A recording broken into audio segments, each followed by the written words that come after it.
For families who have children on the autism spectrum or other neurodevelopmental disorders, there is, of course, as you said, value in the naturally embedded instruction. When is it appropriate for there to be the more traditional, like pencil and paper learning or some online group work? Great question. So certainly there are many children with neurodevelopmental differences and autism who the traditional methods can be really appropriate and effective. Many, probably welcome this familiar sort of routine, and it can bring them, I think, a lot of comfort now that things are so different than normal. And a lot of them can benefit from the synchronous sort of online learning as well. But autism and most neurodevelopmental disabilities or differences, there's so much variability. There's no one size fits all. Mm-hmm. And so it really is a matter of the families and the teachers collaborating and working together to figure out sort of a just right fit. One of the things that families should know and should really be working with the teachers on is figuring out what the best methods are, but also what accommodations can work for them as they figure out how to be successful. So talking to the educators about the extending timelines or shortening assignments or just having variability in the way that they're able to produce the work can be really helpful right now. A word that you mentioned is one that keeps coming up in our Facebook Live broadcasts with our experts, and that is flexibility. It is so important right now for everyone to be flexible because we have literally never lived through a period like this before. Yeah, absolutely. I think that's key, and I think through flexibility, we can discover a lot of great things. And, maybe we'll take away some new tools from all of this in the end also. Right now, because of all the distance education going on, students with autism, lack the opportunity right now to socialize with other students, to build social skills face to face. How significant of an issue is that? Yeah, I think for a lot, that's a bigger concern than the academics, because many students and children with autism, social skills are often an area that is targeted and that they need a lot of specialized support with. So how do you work on social skills during a time of social distancing? And I think it's kind of interesting to think about the adjustments that we've all made, where we might have gone out to a restaurant with friends before to socialize. A lot of people are getting together online now and having a meal together or a happy hour, or things like that. And so, a lot of the same strategies can be really effective with our students with autism as well, and other neurodevelopmental disorders. Just because we're practicing social distancing doesn't mean that we can't work on social skills. So lots of teachers and speech and language pathologists have come up with some really innovative and creative ways of working on social skills through technology. Can you give a few examples of that? I'm really fascinated by what that might mean, what that might look like.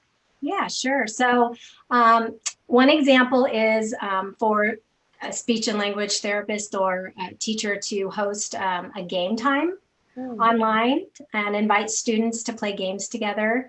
And the teacher's there then to provide some coaching and feedback, and maybe even to do some preparation ahead of time if they happen to know that there's particular issues or challenges that one of the students might have. But doing things like playing online games, it provides a context for working on things like turn taking and appropriate social communication, coping with losing, which is a big one for a lot of our kids. These can all be worked on remotely. Sometimes, it can be a bit more challenging to help a student work through frustration, but doing some front loading and enlisting sometimes the help of a sibling or a support person in the home can really be helpful.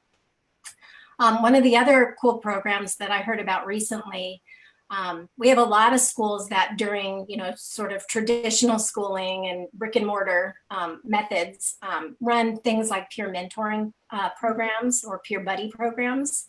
And I've heard of these now taking place online as well. So it might look like scheduling a lunch bunch with, kids where they have the opportunity to eat together and just share what's been going on and have conversations about typical things like video games and YouTubers and movies and that sort of thing. So, carrying over a lot of the things that had worked traditionally, but doing it through technology. For younger kids, a virtual show and tell is a great way to be able to promote social skills. So lots of creative ideas that are coming out of this through necessity. But really, I think we're seeing some nice benefits.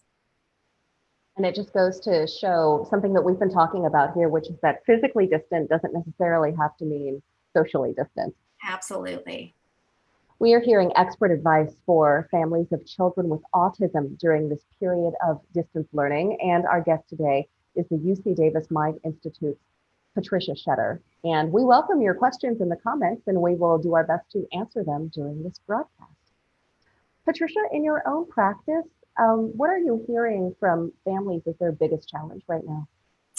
I think there are a couple of key challenges that families are really experiencing right now. And the first is feeling overwhelmed by all of the expectations. And I think many of us can relate with that. Sometimes, though, this can be self-imposed, thinking that it's their responsibility to create, a typical school day only at home. Yeah. And this is truly not possible, right? It's an unrealistic expectation for anyone to think that this can be done. Even with a highly motivated kiddo, thinking that you can do 6 hours is, it's just not feasible. Yeah.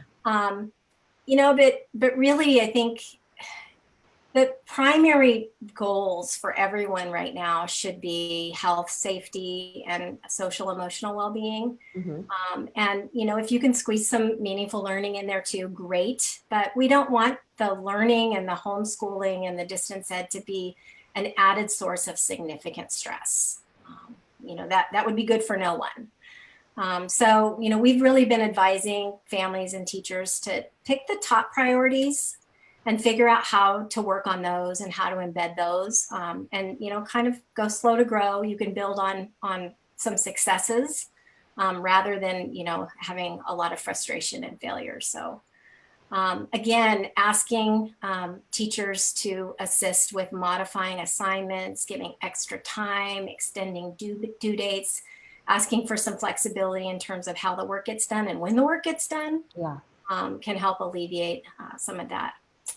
But, the stress isn't always self-imposed. I think that teachers are still trying to figure this all out too. And we've heard from a lot of families that IEP teams also need to work on not overwhelming families. And so what I mean by that is, there might be multiple specialists that are working with an individual child, and they may all be attempting to contact the family and give them things to work on. And we talked to one family a couple weeks ago who had 12 Zoom calls on one day. 2 children with disabilities, all the specialists. Yeah, can you imagine? No, I can't. And it's a lot to ask of. It's a lot to ask of, say, a neurotypical adult to sit in front of a screen for that long. And, well-intentioned, all of the specialists of course, wanting to, really support the family. So we're definitely advising teams to figure out how to coordinate and collaborate things, and doing things like scheduling one weekly or every other week team meeting where the teacher and all the specialists can be online or on the phone with the family all at once. So you're decreasing not only the number of meetings that the family has to try to schedule, but also that opportunity for, that interdisciplinary conversation and collaboration could really help to coordinate the team a lot better also. Mm-hmm. So that's definitely, I think the top challenge is managing all the expectations. Yeah, absolutely. I think that you mentioned that there were a couple of concerns that have been coming up. What other concern or concerns are there? Yeah, so I think for a lot of families who have children with disabilities, challenging behavior is the second sort of biggest concern that they've been voicing. Um, placing new demands on their children to do schoolwork at home can cause quite a stir. So fortunately, though, there are many strategies that can be used to prevent and work through some of these challenging behaviors. And this has really been the focus of our Echo Autism Special Edition webinar series that we've been collaborating on through the UC Davis Mind Institute. Let's talk about Echo Autism in just a second. First, I've learned that we had a few technical difficulties at the top. Oh, no. So that's okay. So I'm just going to reset and re-ask you the first question for those who missed it, because that kind of frames up our whole conversation. Okay. And that is, what some of the unique impacts might be for families who have children with autism. Like we've been talking about, this is stressful for everyone, but they face a completely different set of challenges. Yeah. Yeah. I mean, I think in addition to all of the stress of, trying to coordinate technology and figure out who's going to use which computer when, and, managing all of that, I think that some of the unique challenges and some of the added challenges for parents who have children with disabilities is, the child may be demonstrating and experiencing a lot of anxiety, and maybe not exhibiting it in a typical way, like saying, I'm scared, I don't like this. It might be through things like behavior or withdrawing. And so, on top of the typical stressors, now you add the anxiety and some of the behaviors. And also, as we were just talking about, needing to coordinate multiple services, not just one teacher or, multiple subject area teachers, but on top of that, you've got a lot of service providers that are involved. And so trying to coordinate all that is definitely an added stressor. Can you talk about the importance of routine for children with autism? I mean, I know for everyone, this has been such a huge disruption in routine, but especially impactful for those who rely on routine day to day. Yeah, sure. Most people, and I would say the majority of individuals with autism really thrive when things are predictable, when they know what to expect, when they have time to prepare for the next thing that's coming up, and where things are practiced and rehearsed and routine. And so, I mean, it's like we're in upside down world now. There's, everything is different than it used to be. And so, trying to establish a new normal and a new routine is really key and really important for kids with autism to help them feel secure for anyone really. So, even though things are a lot different now and we may not be able to do the exact same routine that, was happening pre-COVID, still maintaining some of those regular activity routines can be really important. Getting up in the morning and going through a readiness routine, having the same or similar mealtime routines, having a traditional or typical sort of bedtime routine, that can help to really alleviate some of the anxiety. And then working on these new routines and trying to structure them in a way that that can be helpful and meaningful. That new normal that we're all striving for. Yeah. You mentioned before we sort of, went back to re-ask the first question to frame up our conversation. You mentioned Echo Autism. It's an excellent program at the Mind Institute. Can you tell us about Echo and how our viewers might be able to participate? Sure. So the Echo model is actually a teleconferencing program connecting our expert hub of team of autism professionals to practitioners through the use of distance technology. And it was actually originally designed for remote physician training, but it's actually a perfect vehicle for educator training during this shelter-in-place situation. So once we learned that all of this was happening, we quickly pivoted and thought about how we could use the Echo to support educators in supporting families and children who were receiving distance education. So For this special edition ECHO, the experts at the UC Davis Mind Institute and the Autism Center for Excellence partnered with experts from the California Autism Professional Training and Information Network, CAPTAIN. CAPTAIN is actually the special education lead for building school capacity to use evidence-based practices for students with autism across California. And it's funded partially through the California Department of Education and the California Collaborative for Educational Excellence, as well as through our Center for Excellence in Developmental Disabilities at the Mind Institute. So this partnership has really been a timely way to respond to this need.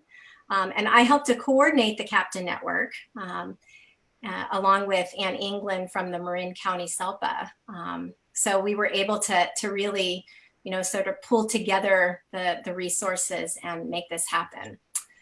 We have an amazing ECHO team of experts made up of a developmental and behavioral pediatrician, a clinical psychologist, a speech language pathologist, a special education teacher, a school psychologist, and behavior analyst. Wow. So basically what it looks like is each week the ECHO team and the community participants meet online, where a brief, usually 20 to 30 minute didactic presentation is given by one of our experts on topics such as how to support and coach families, how to set up structured learning routines, how to prevent and manage behaviors, which we talked about was so key, and how to support things like emotional regulation and deal with anxiety. So the brief lectures are then followed up by a case study where one of our community participants can share a challenge or a problem that they're having. And then the collective group of participants and experts help them to troubleshoot and problem solve some things that might be helpful. So it's a really wonderful learning experience for everyone involved and a way to quickly help our community participants gain some capacity and access some much needed support during this time, during this big transition. Is it something, I think you mentioned something about community participants. So if this isn't just for current patients, is there a way for the community to become involved? Great question. So we actually opened it up, kind of advertised it through social media and really took kind of first come, first served. And we got an overwhelmingly positive response. We weren't sure how many people would want to take advantage of this. So we ended up actually scheduling 2 cohorts that we're running now. It's a 5-week sort of process. But even though we filled those 2 cohorts very quickly, what we've been able to do is to record the didactic sessions. And they're now available to anyone who wants the information online through the Mind Institute website. So they can listen to the didactic presentations, get lots of great ideas and strategies, and then access all of the resources that go along with each of the topics. That is so fantastic. So that's something that can be accessed at the Mind Institute website? Yeah, correct.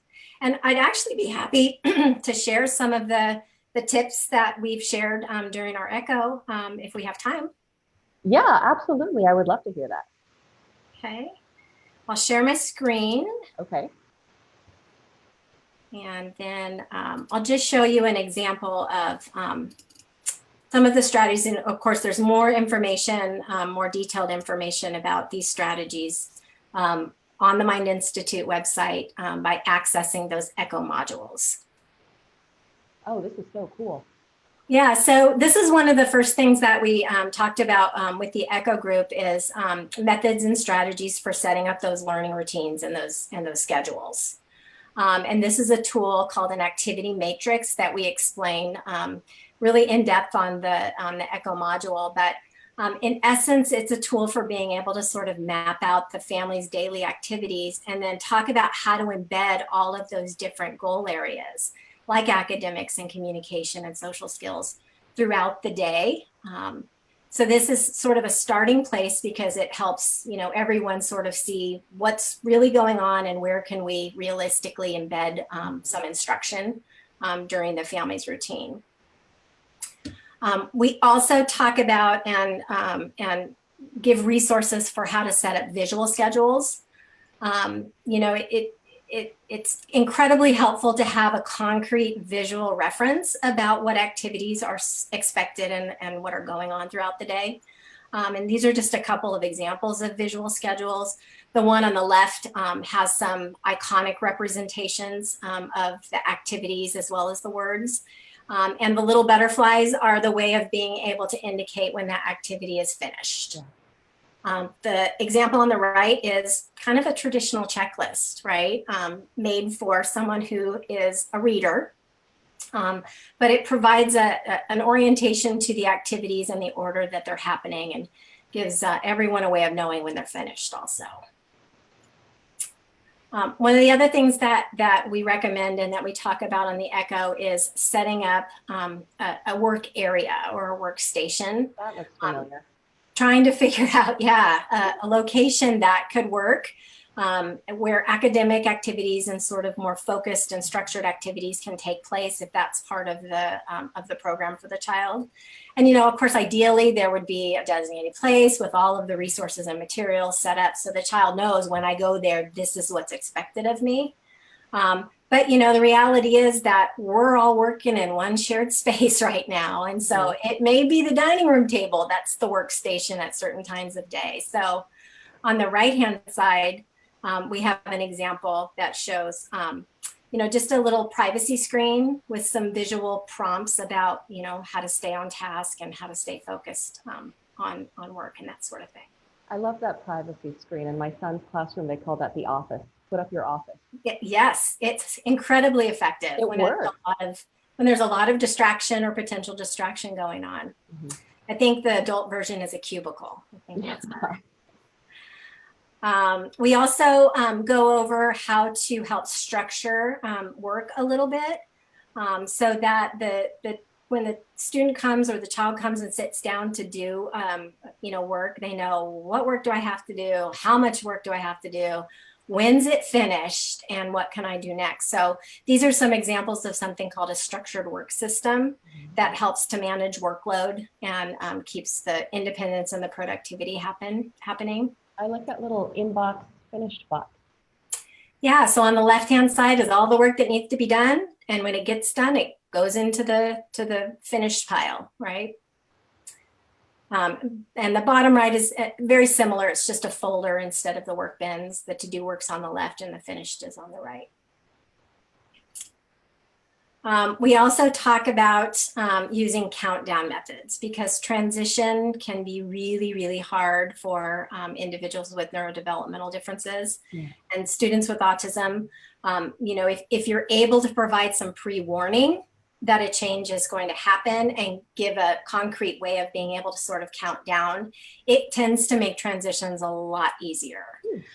So these are a variety of different methods of countdown, either doing sort of a backwards counting with that concrete visual reference again, or using things like visual timers to be able to let the child know when there's going to be a change. So the child can see, like, we're 5 minutes away from doing something new. Yeah. Yeah. And this can help to prevent, you know, a lot of behaviors and a lot of, you know, sort of power struggles, because the timer said so, you know, and it just is so because the timer said so. So this is a great tool and strategy for parents to be able to institute whenever transitions are difficult. We also highly recommend and feel like this is a great strategy for you know, sort of helping kids get through the hard stuff, because there's something good that's coming. Yeah. So a simple first then visual system, you know, where we talk about doing the challenging thing in order to then gain access to the preferred activity. This can be incredibly helpful with maintaining motivation and keeping kids regulated during some of those less preferred activities. And then just a couple other things. We talk about the importance of and give lots of examples of how to embed learner preferences into activities, because this can really help with motivation. So sometimes ditching the traditional worksheet and doing something a little bit different like Lego math can really jazz things up and get some buy-in. Or if there's a writing assignment, letting the kid pick what they want to write about to engage their interest. And offering choices whenever possible. And these don't have to be, complex choices. It can be something as simple as, do you want to sit or stand while you do your work? Yeah. Do you want to use a pencil or pen? Which color pencil do you want to use? Just anything that can be done to, really embed choices and empower the child. This can have a significant impact. So that's just a really brief sampling of some of the strategies that are covered in the Echo Autism Special Edition. But like I said, people can access that through the Mind Institute website and get all kinds of great additional ideas. I love that. I especially love the last one. This is so incredibly useful. And I do think that giving children choices sort of gives them a sense of agency during a period that we feel like we've had so much agency taken away from all of us. Definitely. And you have URLs here on finding resources. Yeah, so here's just a couple of key places to go to find some great resources. Many of them I showed you and talked about today. So CAPTAIN, the California Autism Professional Training and Information Network, we have developed a couple of Padlets, which are kind of like websites, but they're a way to be able to kind of curate information in a really easy and accessible way. And so we've put together a Padlet of resources, one in English and one in Spanish. So lots of the things I talked about today, there's resources for like how to make a visual schedule and how to deal with anxiety. And then the Autism Special Edition Echo, there's the link for access directly to that on the Mind Institute website. That's fantastic. Those are all great resources. Are there any, we're going to be wrapping it up shortly, I think, here, but are there any other helpful resources that you feel like educators and families could make use of through this COVID-19 pandemic? Well, I think that, of course, the Mind Institute website, there's a dedicated area for, COVID-19 and some amazing resources there. The CAPTAIN website is another great spot. And those Padlets really kind of link out to lots of other resources that have been developed by the National Professional Development Center for Autism, Autism Speaks. So those would be my two top go-to places right now. Great. Those do seem really useful. Those visual aids to the slides are really helpful. Let's go to, it looks like we have an audience question. Right. And here it is. It says, I hope that you can discuss toddlers and children around 2 to 3 years old, like preschool age, because we don't have school or guidance programs to follow. Stuff isn't being provided to them, right, to fill their day. Any suggestions for children in that toddler to preschool age group? Yeah, great question. So the Mind Institute actually developed an amazing resource called Help is in Your Hands. Mm-hmm. And it's for families of young kids with either symptoms or an actual diagnosis of autism, as well as for early intervention providers to be able to use. It's a free website, and there's 16 web-based video modules that can help parents add simple intervention practices to their everyday routines at home. So it offers lots of webinars for providers on coaching parents to support their young children, and lots of videos and ideas for families to be able to use. So that's a great resource for the young children. And that is fantastic. And that's something that you can find on the Mind Institute website. I just typed Health is in Your Hands into the search bar and it pops right up. And I've heard great things about that program for parents of very young kids. And it's free. Free. Yeah, all the resources we've talked about today are free. Wonderful. Okay, it looks like that's it for the audience questions for now, but I do want to encourage our viewers, especially if you're viewing at a later time, you can still type in your questions in the comments and we will post them to our experts and answer them for you as best we can.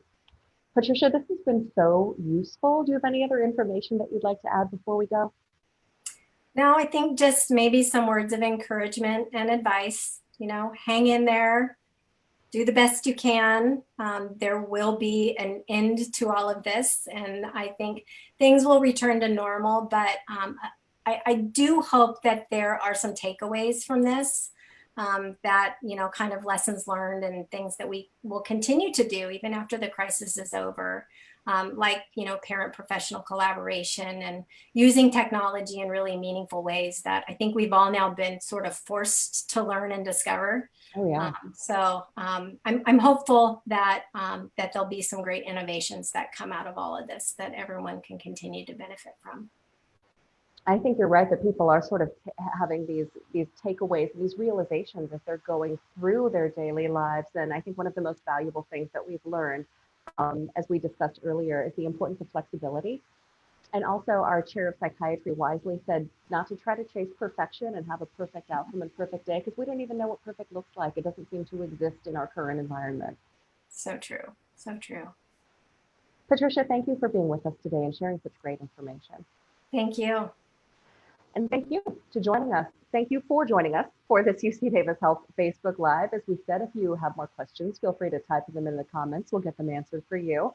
And we encourage you to share this post if you have family or friends who would enjoy learning from it. For more information on the Mind Institute, visit this website at health.ucdavis.edu/Mind Institute. And for more information on COVID-19, we have a great coronavirus resource site at health.ucdavis.edu/coronavirus. Thank you for joining us. We hope you all stay healthy and safe.